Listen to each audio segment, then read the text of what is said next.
आणि यानंतर बघूया पुढली एक दिल्लीतनं महत्त्वाची बातमी येते। शिवसेना पक्ष आणि चिन्हावर युक्तिवादाला सुरुवात झालेली आहे। आताच्या घडीची एक मोठी बातमी आपण बघतोय। शिवसेना पक्ष आणि चिन्हासंदर्भातल्या सुनावणीला सुप्रीम कोर्टामध्ये सुरुवात झालेली आहे। सगळ्यात महत्त्वाची बाब म्हणजे ज्यावेळेला पक्ष आणि चिन्ह एकनाथ शिंदेंना मान्यता देण्यात आली निवडणूक आयोगाकडून, त्यावेळेलाच उद्धव ठाकरे यांनी सुप्रीम कोर्टामध्ये या निवडणूक आयोगाच्या केंद्रीय निवडणूक आयोगाच्या निर्णयाविरोधात आव्हान दिलेलं होतं आणि त्यापासून सुप्रीम कोर्टामध्ये याची सुनावणी सुरू आहे। आतापर्यंत फक्त तारीख पे तारीख होत असल्याचं पाहायला मिळत होतं। अखेर आता तारखा पाठोपाठ पडतायत आणि आता सुनावणी होते आहे। कालची सुनावणी होऊ शकली नाही, आता सुनावणीला सुरुवात झालेली आहे। कपिल सिब्बल हे ठाकरेंच्या शिवसेनेची बाजू सुप्रीम कोर्टामध्ये मांडणार आहेत। त्यामुळे नेमकं काय होणार, कारण ठाकरेंचा शिवसेनेचा दावा असा आहे की निवडणूक आयोगानं फक्त विधिमंडळ पक्षाचं बहुमत विचारात घेतलं, पक्षाची घटना, पक्षाचं नियम हे सगळे विचारात घेतलेले नाही आहे आणि त्यामुळे ही पक्ष आणि चिन्ह जे एकनाथ शिंदे यांना मान्यता देण्यात आली आहे त्यावर आव्हान करण्यात आलेलं आहे। शिवसेना पक्ष आणि चिन्हावर युक्तिवादाला सुरुवात झालेली आहे। आताच्या घडीची एक सगळ्यात मोठी बातमी, ठाकरेंनी शिंदेंची नेते म्हणून निवड केली होती। आयोगामध्ये कायदेशीर गोष्टी सादर करण्यात आल्याचं सुद्धा सिब्बल यांनी म्हटलेलं आहे। कपिल सिब्बल हे ठाकरेंच्या शिवसेनेकडून युक्तिवाद करताना आपल्याला पाहायला मिळत आहेत। मागच्या सुनावणीत सुद्धा कपिल सिब्बल यांनी युक्तिवाद केलेला होता। आता पुन्हा एकदा कपिल सिब्बल ठाकरेंची बाजू सुप्रीम कोर्टामध्ये मांडतायत। ठाकरेंनी शिंदेंची नेते म्हणून निवड केली होती असं कायदेशीर गोष्टी ज्या आहेत त्या आयोगात सादर केल्याचं कपिल सिब्बल यांनी म्हटलेलं आहे। सर्व गोष्टी आयोगाच्या वेबसाईटवर असल्याचं सुद्धा सुप्रीम कोर्टाच्या कपिल सिब्बल यांनी निदर्शनास आणून दिलेलं आहे। आयोगाच्या थेट अधिक माहितीसाठी जाऊयात। आपले प्रतिनिधी गोविंद तुपे आपल्या सोबत आहेत। गोविंद, या सगळ्या सुनावणीला सुरुवात झाली आहे। कपिल सिब्बल ठाकरेंच्या शिवसेनेची बाजू सुप्रीम कोर्टात मांडतायत।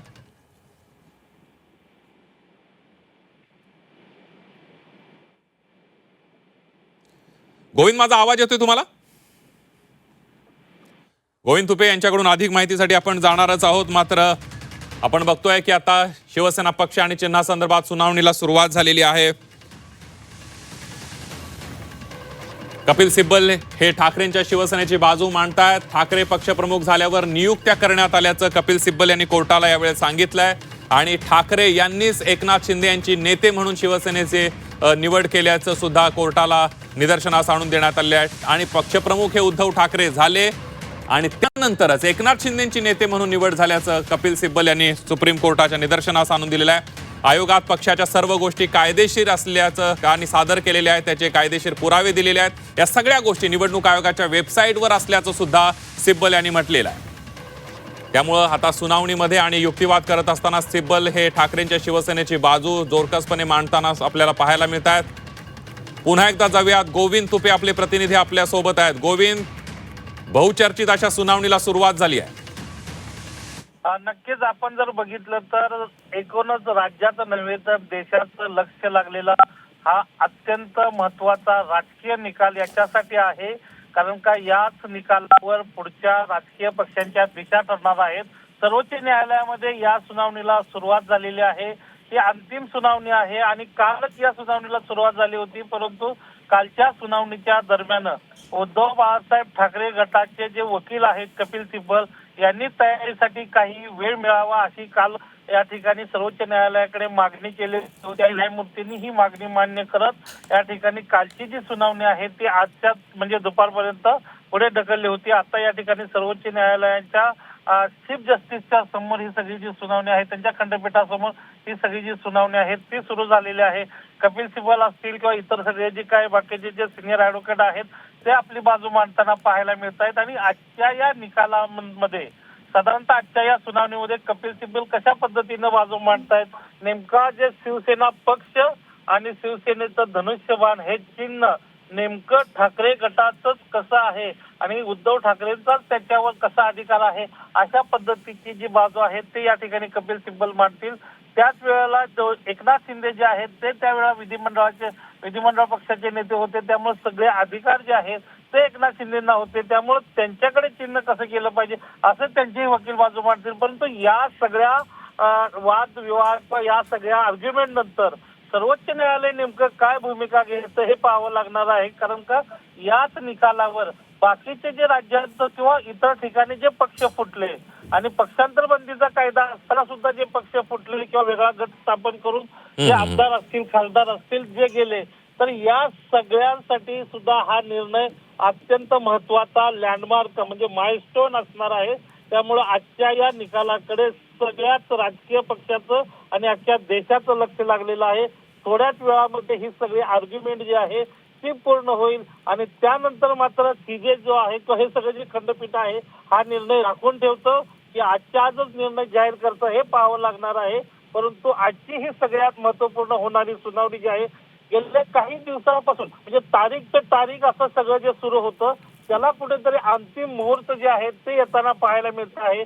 कारण का हा जो निकाल लागू पडल्यामुळं अनेक बरेच रिफर्गेशन म्हणजे वेगवेगळे याचे जे रिफर्गेशन आहेत वेगवेगळ्या गोष्टी झाल्या होत्या. म्हणजे राज्यात जर बघितलं तर राष्ट्रवादीची 2 शकलं झाली होती. त्यामध्ये जर आपण पश्चिम बंगालमध्ये बघत असाल तर याचा तृणमूल काँग्रेसचा जो पक्ष होता त्याच्यातील काही आमदारांचा गट जो आहे तो वेगळा झाल्याचं पाहायला मिळालं. आणि देशभरात अशा विविध ठिकाणी जे पक्ष फोडाफोडीचे जे घटना झाल्या तर या सगळ्या घटना ज्या आहेत कुठेतरी या आजच्या निकालाशी संबंधित आहेत, संलग्न आहेत. त्यामुळे आजचा निकाल या सगळ्या ज्या फुटाफुटी झालेल्या आहेत त्याच्यावर नक्कीच प्रश्नचिन्ह किंवा त्याच्यावर परिणाम करणार आहे. त्यामुळे सगळ्यांचं या आजच्या निकालाकडे लक्ष लागून राहिलेलं आहे. सुनावणीला जवळपास सुरुवात होऊन अर्धा ते पाऊण तास झालेला आहे. नक्की कोण कोण कशा पद्धतीने बाजू मांडतोय आपण पाहणार आहोत. अगदी गोविंद, या सगळ्यामध्ये आपण बघतोय कुठेतरी निवडणूक आयोगानं ज्यावेळेला निकाल दिला होता त्यावेळी ठाकरेंच्या शिवसेनेनं आक्षेप घेत सुप्रीम कोर्टामध्ये हाच दावा केला होता की विधिमंडळ पक्षाचं बहुमत लक्षात घेऊन अशा प्रकारचा निर्णय देता येणार नाही, कारण पार्टी आणि विधिमंडळ पक्ष या 2 वेगवेगळ्या बाजू आहेत.